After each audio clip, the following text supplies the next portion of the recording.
Hi and welcome to Mini Adventure. I wanted to say a brief word about safety before we start the video. Safety is very important. Just want to remind everyone to be safe while they're working on their vehicles. Be careful. If you're crawling under the vehicle, make sure it's properly supported and you got jack stands under it. If you're going to be working around any flammable fluids, gasoline, make sure you're in a well ventilated area. If you're going to be working with brake fluid or anything like that, be careful. If you get any of that kind of brake fluid on your exterior finish of your car, if you don't immediately wipe it up, it'll start peeling the paint off.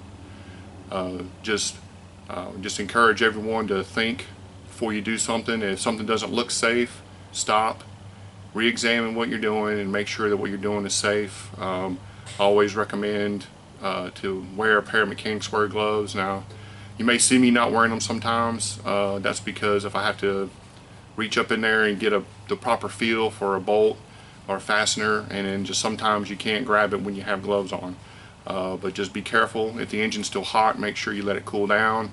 Of course, never open the radiator while the engine's still hot. I know if you've worked on cars for a while, a lot of these things, you know, you're saying, well, why is he telling me all this? Well, someone may be watching this video that's new to working on cars and they may not think about that.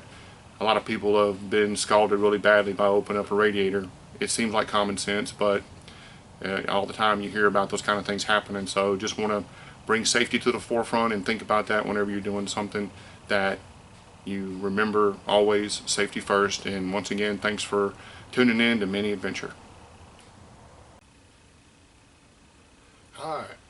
Hi, and welcome to another episode of Mini Adventure. Behind me I have my wife's 2007 Mini Cooper S Turbo. I've changed out the timing chain on it because it just died on me one day, and got videos up for that.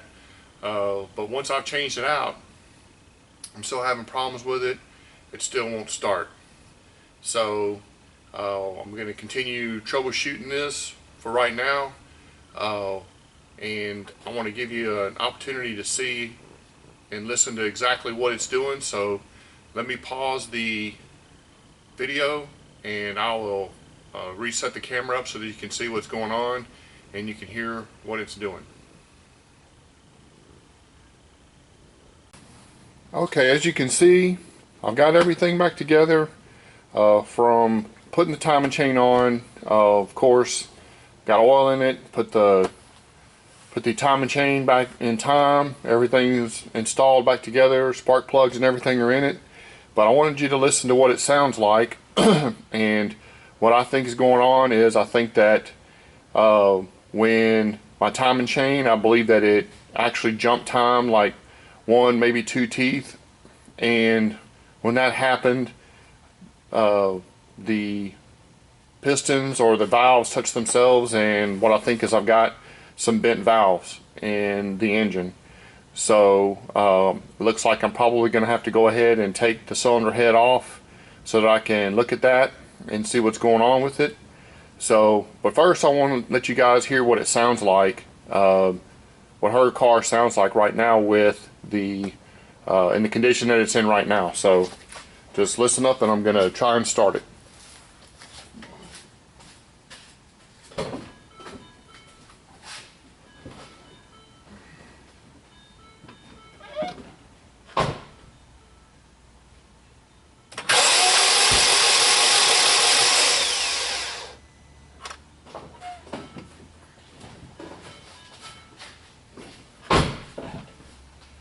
As you just heard there, you can hear it just sounds like the engine is just turning over, and then every once in a while it go boop, boop.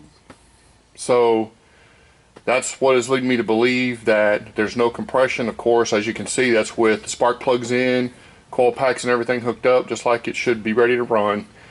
So that's what leads me to believe that this thing possibly has a bent valve on it. So I'm not going to go through how to disassemble everything. If you want to watch the video on part 1 on how to take out the timing chain, then it has all the stuff that I did to take the engine apart. So what I'm going to do is I'm going to take everything apart and I'm going to get it to that stage, and then I'll resume the video once I get ready to actually start taking off the other stuff that I need to remove in order to get the cylinder head off. So let me get all that stuff taken apart and I'll be right back. Okay, well, I've got the engine just about to the point I had it when I changed out the timing chain, except for, of course, I haven't removed the valve cover itself or the camera sprocket and all that. Well, I'm going to wait till the very last part to do that, because I'm going to have to take the motor off the motor mounts and support it, and I've still got a lot of work to do on the engine, so I'm going to wait and do that last. So pretty much going to have to remove everything off of the exterior of the engine. I've already drained the coolant out of it, and we're going to end up having to remove the turbocharger and the exhaust manifold and the downpipe that goes down and connects into the exhaust system. We're going to have to remove the intake manifold and throttle body assembly down here. We're going to have to take the high pressure fuel pump off of the back of the head. We're going to have to take the vacuum pump off of the back of the head. And then we'll have to lift this wiring harness. It's going to have to come off, and then we'll lay that off to the side out of the way. But as you can see, I've disconnected the camshaft position sensor, and then this was the mass airflow sensor that plugged in there, and then we had another sensor here because I've already removed all of the intake piping from the turbo that came around for your fresh air intake. And then there's a hose or a pipe that goes here, a plastic pipe that comes up in here that used to go into the original stock air box for the outside air feed. My wife's car had already had the stock box removed, and it just had the hose and a K&N air filter there. So it was a cone type filter, so I didn't have the stock box on here, as you probably remember from the original video. So we're going to go ahead, we're going to disconnect all these wires here so that we can remove this. Okay, we've got this wire down here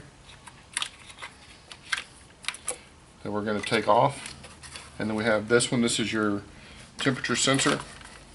We'll move that up out of the way so we can actually get to the connector. It's down in there pretty good.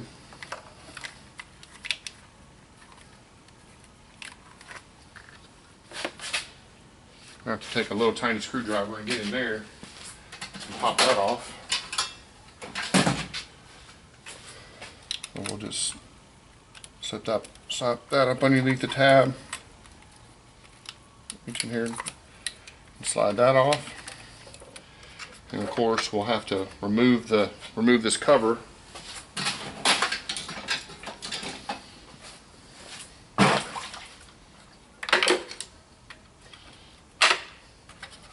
We'll snap this cover off the valve cover here,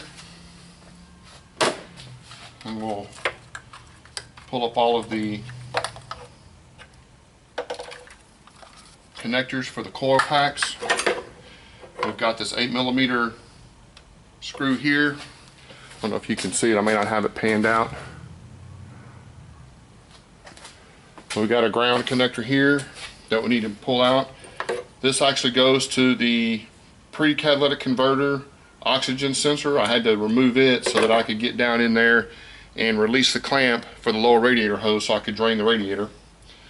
And we also have, this is where this oxygen sensor plugged in, and it bolts right here to the side of the alternator down here. But it was in the way. I couldn't get my hand down in there to take that lower radiator hose off. So the 110mm bolt holds that on, so I took that off. And then this here, this is zip tied to the, actually right to the dipstick tube holder. So we'll cut that zip tie.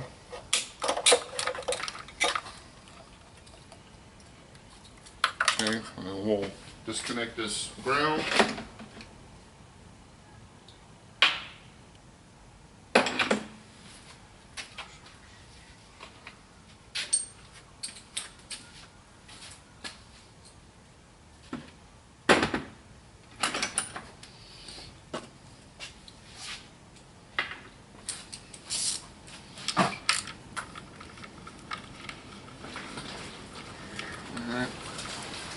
take that off. And these little single bolt nuts, I used to just stick them right back on the stud like that so I don't end up losing them.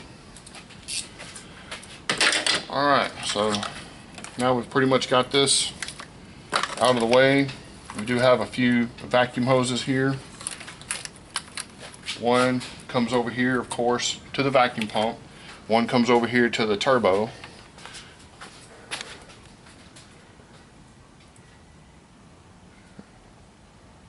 Let me readjust that so you can see it. Down here, there's one that goes to the turbo, and this right here goes to this vacuum pump. So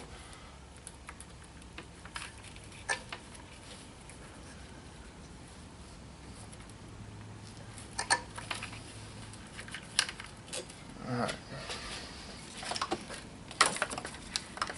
As you can see, we also have a wiring loom that goes down underneath the intake manifold. But for right now, what I'm going to do, just going to move this out of the way so that we can get to, we're going to have to also remove the thermostat housing down here that has like 5 coolant hoses going to it. Once again, don't quite understand why they would build something like that, but what can I say? Good thing these things are fun to drive, because if they weren't, I don't know what I'd do. I'd probably trade this thing in. There's also a connector plug down here for the high pressure fuel pump.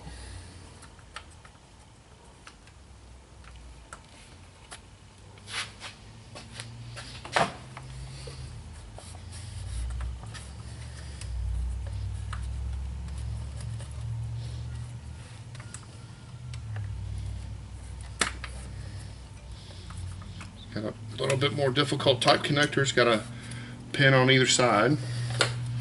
So we'll disconnect that. And then there's one that goes down actually into the thermostat housing itself. And that tab is on the bottom. Seems like every one of these has a little bit different way of doing it. Some of them you have to push on it, some of them you have to lift up, and of course they're really not in a great position. The good thing is that once you lay this thing back out of the way, when you bring it back, it'll lay right back in place, and all your wires should just naturally go back to pretty close to where they came from. So that makes it a little bit easier to put everything back together. But that allows us to get in here and also be able to access taking these 2 pumps off. And then, like I said, we're going to have to work on getting the intake manifold, the exhaust manifold and turbocharger off, and I'll get everything set up and ready for the next segment, and I'll be right back. Okay, we're back.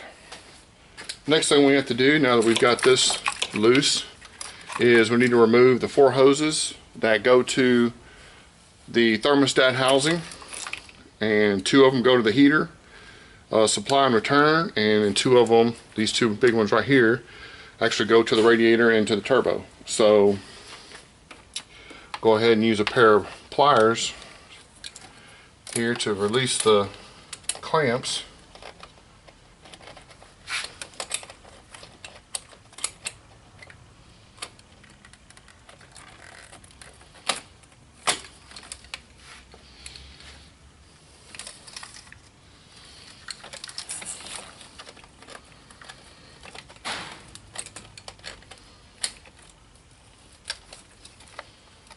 These clamps are really tight, so it's going to be kind of a pain to get them off. So we're going to have to squeeze them pretty tight to get them off.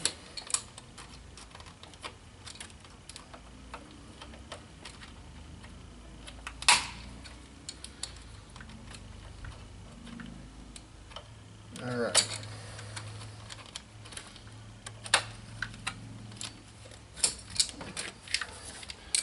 Alright, there's those two.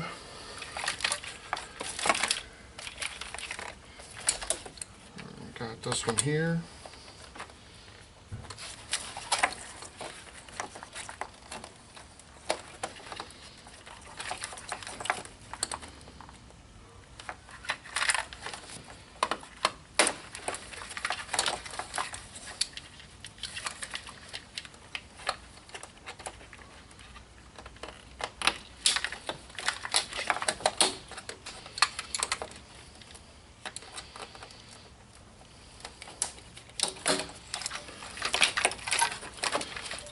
I'll remove this one. I'll have to take this hose off out of the way so that we can get to the clamp for the next one, which of course happens to be underneath for some strange reason.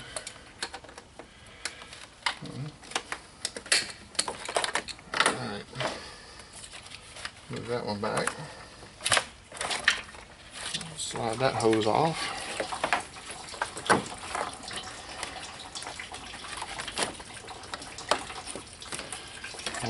We'll move these hoses out of the way.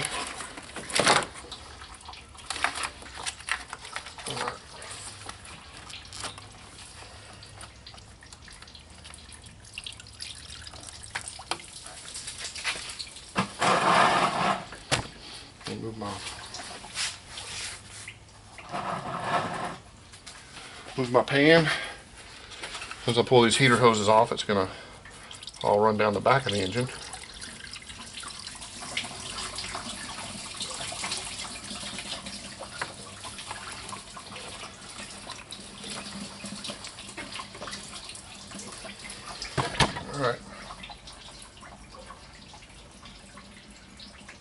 Alright, so that's those 4 hoses.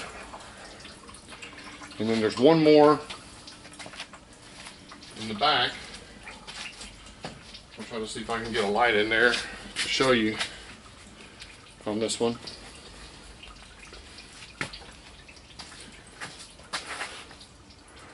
You know, a lot of that probably didn't show up, but let me take it off the tripod here. And as you can see,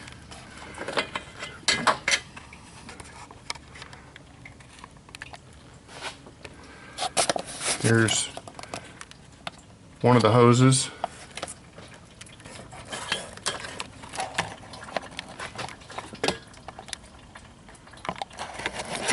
Okay. There's the 2 hoses there. And of course, we got the 2 big hoses in the front here. You can see right there, I pulled those off. And they're moved out of the way here. But there's another one before we can take this thermostat housing off. There's a connector back here that connects it to this bypass pipe that goes around to the water pump. So now we got to find that little connector and pull it up to release it. So let me find that and I'll be right back. Okay, before I can even get ready to take the thermostat housing off, after looking around a little bit closer, I can see that this coolant line right here that goes to the turbocharger, it also ties into my coolant expansion tank, and it also runs down, you probably can't see it, but it also runs down to a hose clamp that also actually goes into the thermostat housing. So I'm gonna have to take that off before I can go any farther to take the thermostat housing itself off. And then the wire over here, I need to disconnect the other wire for the other O2 sensor. So I'm gonna go ahead and get that done and I'll be right back. Okay, I ended up having to remove this line right here. It attaches, it's that 5th hose that attaches to the bottom down there. As you can see where I'm placing it down here. And then this bracket right here actually screws into the head, and then it comes up over the top and attaches to the turbocharger. As you can see here, attaches to the turbocharger here with a banjo bolt. So remove the banjo bolt. It's a 19 millimeter. This bolt here is a 10 millimeter. So went ahead and took that off. It's going to have to come off anyway when I remove the turbocharger. So now that I got that off, I should be able to get in there and access there's probably 2 more bolts holding that thermostat housing on. So let me locate those bolts and I'll be right back. Alright, so we're back, and been working on getting this part of the wiring harness out, and we have this connector here, and it hooks in to an actuator down here at the bottom. It's kind of hard to see from here, but I unplugged that, and then this one right here went right here to the turbocharger, and then this one right here, I'm hoping you can see it where I'm holding it. This is the AfterCat O2 sensor, and it's got a really different kind of connector on it. You have to pry this little red piece out in order to disengage it.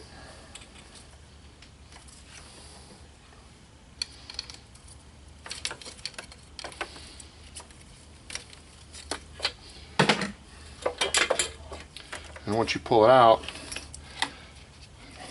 and this actually stays as part of the wiring harness, and then the other part actually is attached to the oxygen sensor. So we're going to drop that down and get it out of the way. But now we've got this side of the wiring harness disconnected so that we can slide it up out of the way.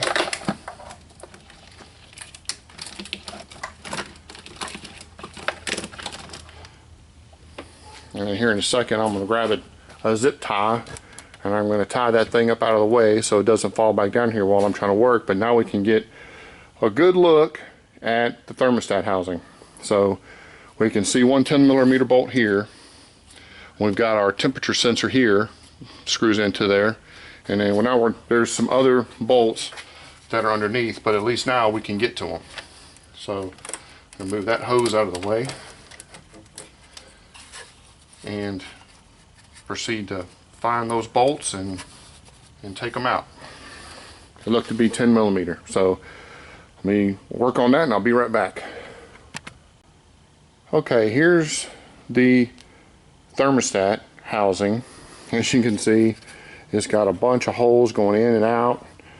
You got a temperature sensor here, you got another sensor here, you got your 2 large pipes, and then here's the pipe that goes to the turbocharger cooler, and here's your air bleeder right here. And since they're hard to see, I'm going to point out to you, there's one of the holes, there's another hole, and there's another hole. There's 3 10 millimeter bolts that hold it to the block, and then you have this rubber seal that seals it. Now according to the book, it says that there's a wire clip that holds this in place. Now my wife's car, if I was supposed to have a ring, it didn't. It wasn't leaking, but all I had to do was just pull back on it, just wiggle it and pull back real gently, and it came right out. So I'm assuming that when you go to put this back together with your head gasket kit, you'll have this seal, and of course you'll have this seal. A lot of the forums that I've been looking at are saying that, you know, this part here is problematic. You can't just buy a thermostat for it. You have to buy this whole housing, and it comes already with this sensor in it. This has a little ring that you can snap off, and you can pull this sensor out. But you can buy this whole thing, and I'm probably going to go ahead and replace it. It's 9 years old, and I've already got it off, and it's really a pain in the you-know-what to get everything off just to get to this if I have to replace it again. So I'm just going to go ahead and buy another one, when I go back together with it after I get the head redone. And I'm just going to put a new one on there, and I'll hold on to the old one just in case I need it. I'll clean it up and hold on to it, and then that way if I do need it for something, I'll have it. So now we're just going to continue on working on getting the intake manifold and the exhaust manifold and the turbo off, and then last but not least, then we'll be ready to go ahead and take the camshaft, the new timing chain and cassette and all that out so that we can remove the head. So just stay tuned, and I'll be right back with the next segment. Alright, now we're getting ready to start working on taking this turbocharger off. First we're going to remove, hold my light here, first we're going to remove the pre-cat oxygen sensor, and then there's 1, 2, 3, 4, 5, 6 bolts for this shroud. We're going to go ahead and take this shroud off, and then that'll open it up so we can get to the exhaust manifold and the mounting bolts for the turbocharger, and we'll remove this hose right here that goes to the intercooler, and hopefully here in a few minutes we'll have this turbocharger off.